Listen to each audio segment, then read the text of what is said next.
अस्सलाम वालेकुम। आज की इस वीडियो लेक्चर के अंदर हम पढ़ेंगे पास्ट परफेक्ट टेंस के बारे में। ये क्या होता है, इसकी पहचान क्या होती है, कौन सा हेल्पिंग वर्ब इस्तेमाल होता है और इसके साथ वर्ब की कौन सी फॉर्म इस्तेमाल होती है। तो चलिए स्टार्ट करते हैं। यहाँ पे हम सबसे पहले देखते हैं कि इसकी पहचान क्या होती है। अगर आपको याद हो प्रेजेंट परफेक्ट टेंस की पहचान क्या थी, उसकी पहचान थी चुका है, चुकी हूँ वगैरह, और उसके आखिर में आता था अलिफ है, छोटी है। लेकिन चूँकि ये पास्ट का है तो हम है नहीं इस्तेमाल करेंगे, बल्कि हम थे ही इस्तेमाल करेंगे। यहाँ देखिए, यहाँ चुका था, चुके थे, चुकी थी और चुकी थी। यहाँ पे एक और भी पहचान थी इसकी, अगर आपको याद हो प्रेजेंट परफेक्ट टेंस में हमने एक और पहचान भी पढ़ी थी। तो यहाँ पे पहचान क्या होगी, अलिफ था, छोटी ये था और बड़ी ये था। जबकि प्रेजेंट परफेक्ट टेंस के अंदर दूसरी जो पहचान थी वो अलिफ है, छोटी ये है और बड़ी ये थी। ठीक है, दूसरी चीज़ आपने देखनी है। यहाँ पे हम इसको बनाते किस तरह से हैं। फार्मूला, सबसे पहले सब्जेक्ट लिखते हैं, उसके बाद हम हेल्पिंग वर्ब इस्तेमाल करते हैं, उसके बाद वर्ब की फॉर्म, उसके बाद ऑब्जेक्ट। अगर आपको याद हो प्रेजेंट परफेक्ट टेंस में कौन सी वर्ब की फॉर्म इस्तेमाल होती थी, तीसरी फॉर्म इस्तेमाल होती थी। तो यहाँ पे भी वर्ब की तीसरी फॉर्म इस्तेमाल करनी है। ठीक है, यहाँ पे भी वर्ब की तीसरी फॉर्म इस्तेमाल करनी है, थर्ड फॉर्म इस्तेमाल करेंगे। यहाँ पे हेल्पिंग वर्ब क्या इस्तेमाल करेंगे, हैड इस्तेमाल करेंगे, सब के साथ हैड। ठीक है, इसका एक ही हेल्पिंग वर्ब है, हैड। अच्छा जी, अब हम फार्मूला बनाते हैं। फार्मूला हमने बना लिया, अब हम इसका सेंटेंस बनाते हैं। यहाँ पे देखिए, वो स्कूल जा चुका था। ठीक है, इस वाले सेंटेंस को देखिए, वो स्कूल जा चुका था। तो इसकी इंग्लिश बनेगी, सबसे पहले सब्जेक्ट लिखते हैं, उसके बाद हेल्पिंग वर्ब। यहाँ पे पास्ट परफेक्ट टेंस में हम हेल्पिंग वर्ब हैड इस्तेमाल करते हैं, ही हैड। वर्ब की तीसरी फॉर्म, थर्ड फॉर्म आएगी गो, वेंट, गॉन। कहाँ जाता है, ऑब्जेक्ट क्या है, स्कूल। तो यहाँ पे आएगा he had gone to school. ठीक है, ये था सिंपल बनाने का फार्मूला। उसके बाद हम देखते हैं कि अगर नेगेटिव सेंटेंसेस आ जाएं, यानी मनफी आ जाएं, तो वही पहले वाला रूल, आप हेल्पिंग वर्ब के आगे नॉट लगा दो। सबसे पहले लिखो आप सब्जेक्ट, उसके बाद लिखो आप हेल्पिंग वर्ब, उसके बाद लिखो नॉट, और उसके बाद लिखो आप वर्ब की थर्ड फॉर्म। ठीक है, आपको याद हो प्रेजेंट परफेक्ट टेंस में हम वर्ब की कौन सी फॉर्म इस्तेमाल करते थे, थर्ड फॉर्म इस्तेमाल करते थे।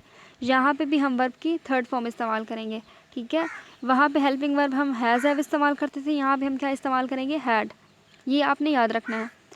जब आप डिफरेंस याद रखोगे ना, आप प्रेजेंट परफेक्ट को कंपेयर करोगे पास्ट परफेक्ट टेंस से, तो थोड़ी बहुत सिमिलैरिटीज़ हैं। अगर वहाँ देखो, वहाँ पहचान थी चुका है, चुकी हूँ। यहाँ पे है था, क्योंकि ये पास्ट का है। वहाँ पे जो है वर्ब की तीसरी फॉर्म थी, यहाँ भी तीसरी फॉर्म है। प्रेजेंट परफेक्ट टेंस के अंदर जो हेल्पिंग वर्ब इस्तेमाल होता था वो हैज़ और हैव था, यहाँ पे क्या है, हैड। ठीक है, मनफी का वही सारा फार्मूला सेम है। सबसे पहले सब्जेक्ट लिखते हैं, उसके बाद हेल्पिंग वर्ब, उसके बाद नॉट लिखते हैं, उसके बाद वर्ब की थर्ड फॉर्म, और लास्ट में ऑब्जेक्ट लिखते हैं। अब फिक्रा देख लेते हैं हम। यहाँ पे देखिए, क्या वो लैंप जला चुका था।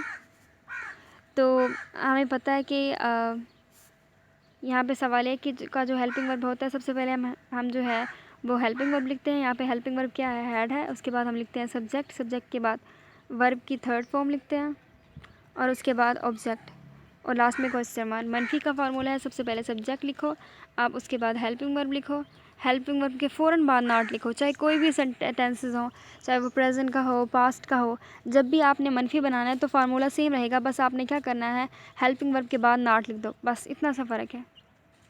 उसके बाद क्या करना है, वर्ब की थर्ड फॉर्म लिखनी है, और लास्ट में ऑब्जेक्ट लिख दो।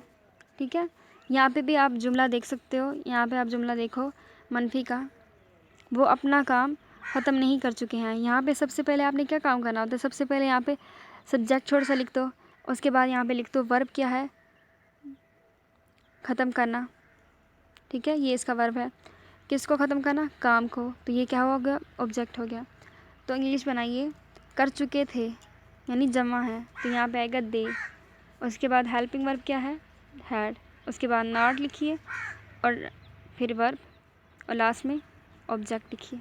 ये सब्जेक्ट, सबसे पहले सब्जेक्ट, उसके बाद हेल्पिंग वर्ब लिखिए, उसके बाद नॉट, उसके बाद आप लिखिए वर्ब की थर्ड फॉर्म, और लास्ट में ऑब्जेक्ट लिखिए। इस तरह से आप जुमला बना सकते हो।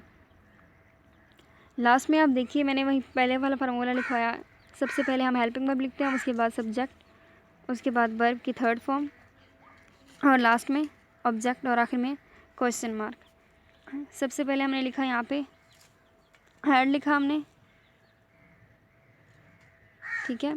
यहाँ पे हमने हेल्पिंग वर्ब लिखा, उसके बाद सब्जेक्ट लिखा हमने, और फिर वर्ब, और लास्ट में ऑब्जेक्ट, ठीक है। अभी हम नेक्स्ट देखते हैं। अगर आप यहाँ पे गौर करो तो ये जो चीज़ है ये टेंस में सबसे ज़्यादा इम्पॉर्टेंट चीज़ है। ये जो अभी मैं आपको चीज़ दिखा रही हूँ ना, ये चीज़ बहुत इंपॉर्टेंट है। बाज़ औक़ात ऐसा होता है कि हमसे फ़िक्र इस तरह से कहे जाते हैं कि आधा फ़िक्रा जो होता है वो पास्ट इंडेफिनिट का होता है, जबकि जो हाफ़ होता है, जो लास्ट में होता है, वो किसका होता है? वो होता है पास्ट परफेक्ट टेंस का। तो इसको बनाते किस तरह से हैं? यहाँ पे आप देखो, अगर ये आप ये वाला सेंटेंस देखो, ये वाला जो पहले वाला सेंटेंस है, इस वाले सेंटेंस को देखो, तो यहाँ पे क्या लिखा हुआ है? यहाँ पे लिखा हुआ है मेरे पहुँचने से पहले, यानी आधा फ़िक्रा जो है इसके आखिर में क्या है? इसके आखिर में है बड़ी है। तो आपको याद होना चाहिए कि पास्ट इंडेफिनिट की पहचान जो थी वो क्या था? उसके आखिर में अलिफ, छोटी है और बड़ी आता था, ठीक है। तो यहाँ पे क्या है? आखिर में बड़ी है, तो इसका मतलब ये पास्ट इंडेफिनिट का है। और ये जो अगला फ़िक्रा है, चुका था, चुकी थी, ये जो फ़िक्रा है ये किसका है?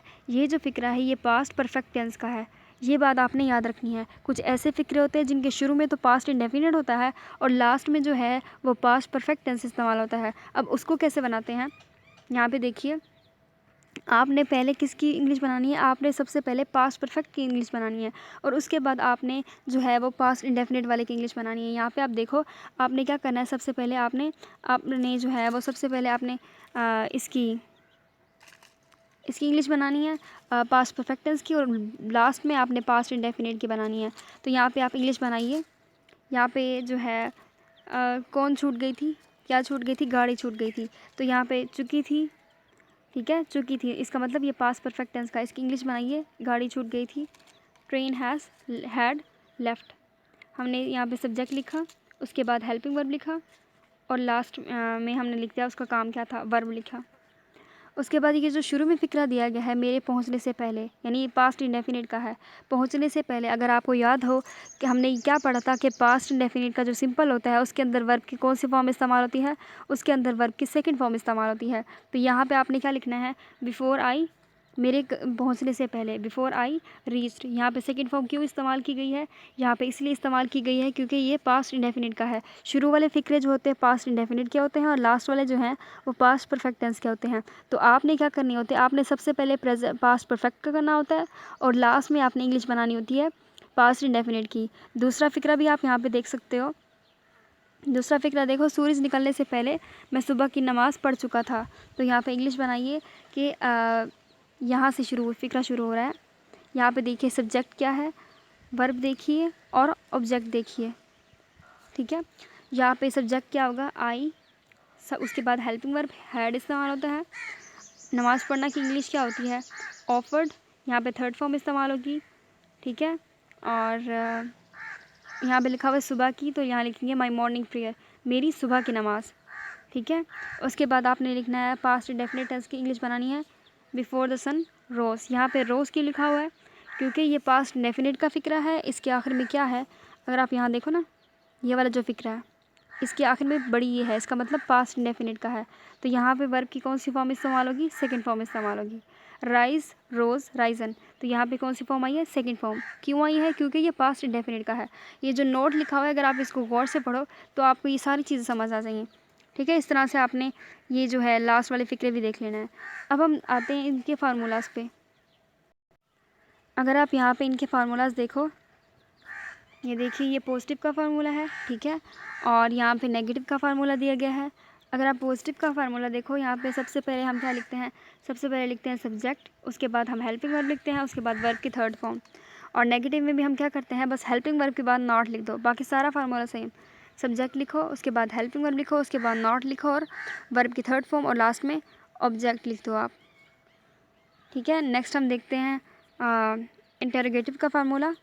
उसमें हम क्या करते हैं कि सबसे पहले जो है हम सबसे पहले क्या लिखते हैं? हम सबसे पहले हेल्पिंग वर्ब लिखते हैं, उसके बाद हम सब्जेक्ट लिखते हैं, उसके बाद हम वर्ब की थर्ड फॉर्म लगाते हैं, ठीक है, यहाँ पे वर्ब की थर्ड फॉर्म, और उसके बाद हम लास्ट में लिखते हैं ऑब्जेक्ट, और आखिर में क्वेश्चन मार्क।